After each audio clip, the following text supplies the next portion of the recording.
Magandang araw guys. Napakapogi ko talaga and welcome to Ernoy Channel. Samahan niyo ako ngayon sa aking biyahe at kung ano ang nangyari sa napakagandang araw ko dahil sa mga wrong pin ni customer. So tara, let's go. A few moments later. Dito nga ay dumating na ako sa pick-up point at dali-dali na din akong umalis para madala ko na kay customer yung order niya.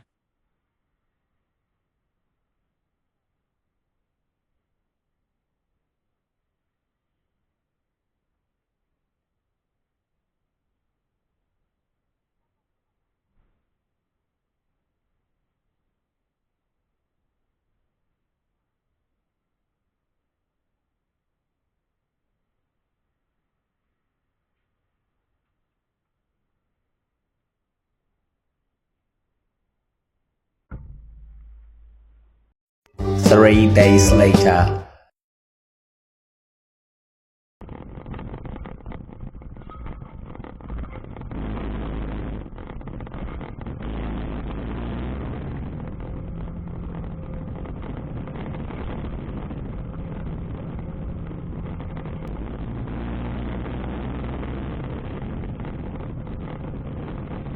Parang sa bukid na naman ako dadalhin ni Google Map ah. Shout out sa manok at mga aso. Huwag niyo ako habulin, habati tayo.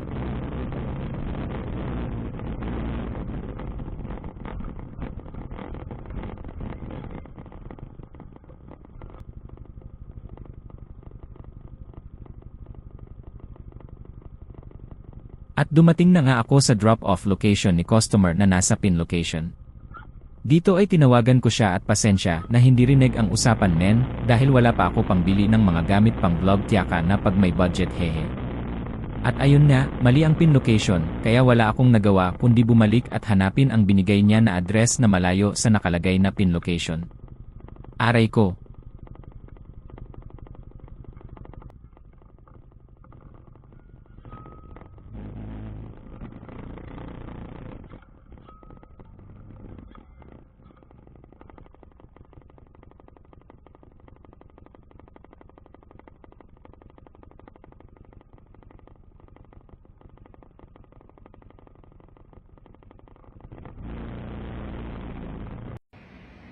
Aray ko!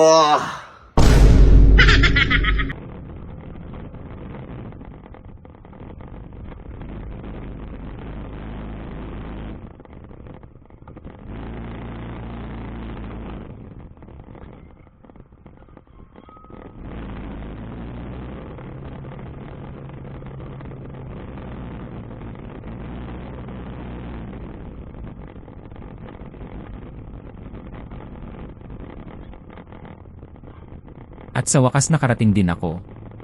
Galing bukid. Haha, ayun, pagkabigay ko ng order binayaran man ako at walang tip ang saklap.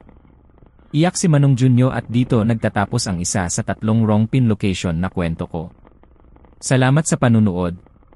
Iwan ka ng bakas kung nagustuhan mo video ko. Kung hindi di mag-iwan ka pa din. Ride safe mga manong.